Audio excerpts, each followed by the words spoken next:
Salve e benvenuto o benvenuta a questa lezione dedicata ai costi variabili in un'impresa di edilizia. Quindi in questa prima lezione vedremo l'inserimento dati, mentre nella lezione successiva sposteremo l'attenzione sulle modalità di consultazione e aggiornamento dei dati.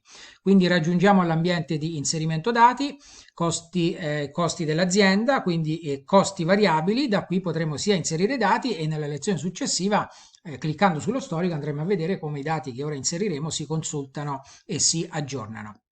Quindi entriamo nell'ambiente di inserimento dati dei costi variabili, costi del cantiere. Io ho inserito già alcuni pochi dati relativamente ad un cantiere di prova. Questo è l'ID che il software attribuisce in maniera automatica man mano che si inseriscono cantieri. Di qua possiamo inserire un numero che può essere fatto in questo caso anche di lettere se avessimo necessità di connotare questo cantiere con un numero seguito anche da lettere o da caratteri speciali. Qui andremo a inserire il nome del cantiere, la data di apertura, la data di chiusura prevista, la data di chiusura effettiva e qui andremo a inserire il ricavo di questo cantiere, quindi quanto saremo pagati per fare questo lavoro. Questo è un promemoria dove andremo a scrivere tutti i nostri appunti. In questo spazio si possono inserire fino a 60.000 caratteri. Ovviamente questo spazio è dedicato solo al cantiere numero 1, perché se andassimo a inserire un nuovo cantiere, come puoi vedere qui ci si è già ripulita la maschera, quindi torniamo al numero 1. Poi andiamo a inserire le voci di costo, quindi tutte le voci di costo variabili, appunto i costi che cambiano al mutare della quantità prodotta. In questo caso la quantità prodotta sarà il numero di cantieri e su tutti i cantieri dell'anno si ribalteranno quota parte automaticamente i costi fissi che inseriamo nell'ambiente di inserimento dati relativo ai costi fissi, e quindi si elaborerà poi l'utile o la perdita relativamente a ciascun cantiere e a tutto l'anno solare in cui l'azienda opera. Quindi andiamo a inserire alcune voci di costo molto rapidamente per vedere come si fa l'inserimento dati. Quindi abbiamo le voci di costo dettagliate per categoria specifica e dettaglio, quindi per esempio materiale inerte, inerti, cemento a pronta presa. Qui materiale grezzo o semilavorato. Qui magari andremo a dire che si tratta dell'acquisto di un prodotto finito. Quindi andiamo ad inserire, qui dobbiamo mettere la quantità. Il cemento si misura in quintali, quindi andiamo a scrivere che nell'oggetto del costo andiamo a prendere un materiale finito, quindi ce lo consegnano e quindi è subito utilizzabile. Dopo aver chiuso questa finestra aggiorna la maschera, quindi clicchiamo su aggiorna, altrimenti qui non troveremmo il campo che abbiamo, la nuova voce nel menu a tendina che abbiamo appena inserito. Quindi oggetto del costo, materiale finito, ce lo fornisce il fornitore X, unità di misura quintali, supponiamo che ce ne servano 200, che costi 7 euro al quintale, e quindi avremo un totale a preventivo per questa voce di costo di 1.400 euro. Poi andiamo a consuntivo a dire che in realtà ce ne sono voluti 1.500 che costavano 7 euro al quintale, e quindi il costo effettivo ce ne sono voluti di quantità, diciamo 200 per avvicinarci a quello che abbiamo inserito prima, 250, costo effettivo non 1.400, ma il costo a consultivo sarà 1.750. Qui costi che poi vedremo nella tabella pivot di consultazione dati, dove avremo anche le medie e le percentuali di incidenza di ciascun costo sul totale dei costi, e dove lì i costi variabili si sommeranno ai costi fissi per vedere quanto veramente ci ha costato un cantiere, nel senso che su ciascun cantiere ci verranno ribaltati anche tutti i costi fissi dell'azienda, per esempio quelli del personale, della formazione del personale, dell'energia elettrica, dell'ammortamento dei mutui e tutto quello che, insomma, che andremo ad inserire nella parte relativa ai costi fissi. Inseriamo un'altra voce di costo sempre in relazione a questo cantiere numero 1, quindi qui questo è il cantiere numero 1 tutte queste altre cose che possiamo inserire da questi pulsanti sono tutte in relazione al cantiere numero 1, quindi qui potremo inserire infinite voci di costo in relazione al cantiere numero 1, infinite fasi di lavoro in relazione al cantiere numero 1, provini dei materiali, eccetera.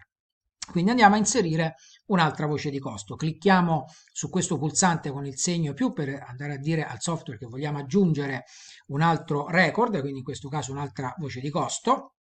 Come vedi qui ci si è ripulita la maschera per inserire un'altra voce di costo, ma qua su siamo sempre sul cantiere numero 1, quindi andiamo a inserire dati in relazione. Se dovessimo inserire una nuova voce di costo che ci siamo dimenticati in relazione al cantiere numero 100, dovremmo andare qui sul cannocchiale, scrivere 100, trova successivo e lui andrebbe immediatamente al cantiere numero 100 e poi in relazione andremo a modificare le voci di costo, le fasi di lavoro, i provini dei materiali.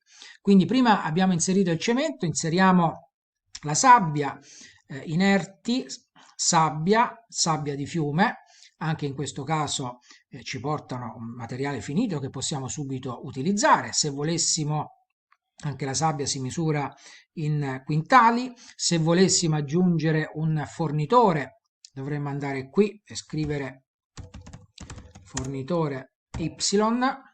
Anche in questo caso dovremmo aggiornare. Come puoi vedere, il software è completamente personalizzabile, è così in tutte le sue parti.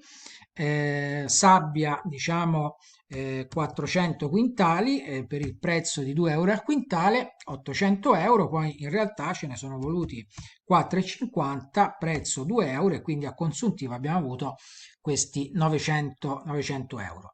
Andiamo poi a vedere le modalità di inserimento dati per quanto riguarda l'aspetto della pianificazione dei lavori, quindi andremo a scindere ciascuno di noi come vuole, come è organizzata l'azienda, le fasi di lavoro all'interno del cantiere. Per esempio ora qui ne ho messe due: la prima, trasporto del materiale, che si deve svolgere da questo giorno a quest'altro giorno.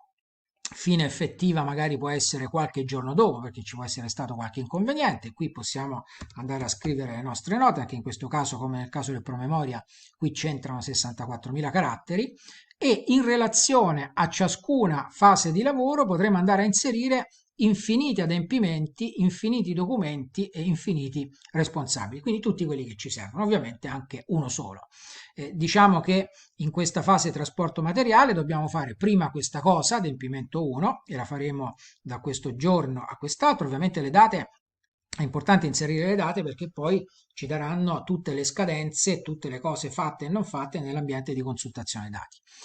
Cliccando su Evaso vorrà dire che questa cosa l'abbiamo fatta, e quindi quando andremo a interrogare nell'ambiente di consultazione dati il software sugli adempimenti ancora da evadere, questa riga non ce la farà vedere. Ovviamente la spunta di Evaso la potremo mettere anche dall'ambiente di consultazione dati, quindi andare a vedere tutti gli adempimenti in relazione magari a tutti i cantieri che ancora non sono stati evasi. Documenti, quindi un documento 1, per esempio il piano operativo della sicurezza che deve essere presente all'interno del cantiere. Qui possiamo andare a inserire un file relativo per esempio al piano operativo della sicurezza, come detto poco fa. Crea file, quindi ho cliccato, rifacciamolo, ho cliccato con il tasto destro del mouse, si è aperto questo menu a tendina. Inserisci oggetto, crea da file, andiamo a cercare il file del piano operativo della sicurezza nel nostro computer, lo alleghiamo come ad una mail, qui clicchiamo su collegamento e poi su ok. Qualora volessimo visualizzare questo file con la sua icona di Word, di PowerPoint, PDF, quello che è, dovremo spuntare anche visualizza come icona e poi cliccare su ok, al che potremo aprire il file direttamente da questa casellina, ovviamente anche dall'ambiente di consultazione dati. Scriviamo anche una data di revisione del documento, potremo inserire le note, e poi i responsabili. Mi dice che la data di revisione deve essere successiva giustamente a quella di redazione, quindi 17 febbraio, andiamo a mettere 20 febbraio. Responsabili, Barbara Rossi, ruolo aziendale, responsabile amministrativo, quindi quella che organizzerà tutto il trasporto del materiale nel cantiere dal punto di vista amministrativo, il telefono, la mail. Ovviamente potremo andare ad aggiungere anche altri nominativi. Se vogliamo aggiungere altri nominativi, ovviamente da qui, da responsabile, inseriremo altri nomi di dipendenti dell'azienda che si occupano di queste cose. Andiamo a inserire una seconda fase di lavoro cliccando su più, ci si è ripulito tutto, quindi allestimento del cantiere da questa data a quest'altra, chiusura effettiva in questa data qua. Anche qui possiamo scrivere le note, adempimenti, andiamo ad adempimenti, l'adempimento 1 con questa data di inizio e questa data di fine, mettiamo anche l'adempimento 2 con questa data di inizio e questa data di fine, documenti, documento 1, data redazione 12 febbraio, data revisione, e mettiamo anche un documento 2 con una data di redazione e una data di revisione. Responsabile, diciamo che qui cambiamo responsabile, Bianchi Fabrizio, che è il direttore dell'azienda. Anche qui possiamo andare a mettere in ordine ad ogni nominativo il telefono, la mail, per contattare rapidamente le persone che sono responsabili di questa fase di lavoro. Poi da qui abbiamo la possibilità di inserire i dati relativi ai provini dei materiali, come per esempio in un'impresa edile il cemento armato, quindi per provare la resistenza del cemento armato con il prelievo del classico blocchetto. Quindi qui andiamo a scrivere la data del prelievo del materiale, la data in cui facciamo il test. Poi andremo a scrivere l'oggetto del provino, quindi la resistenza del cemento armato, che ci è stato fornito da questo fornitore. Questo sarà il tester, il laboratorio che ci farà il test sul cemento armato, l'unità di misura X, quello che è in relazione all'oggetto di cui si va a fare il provino.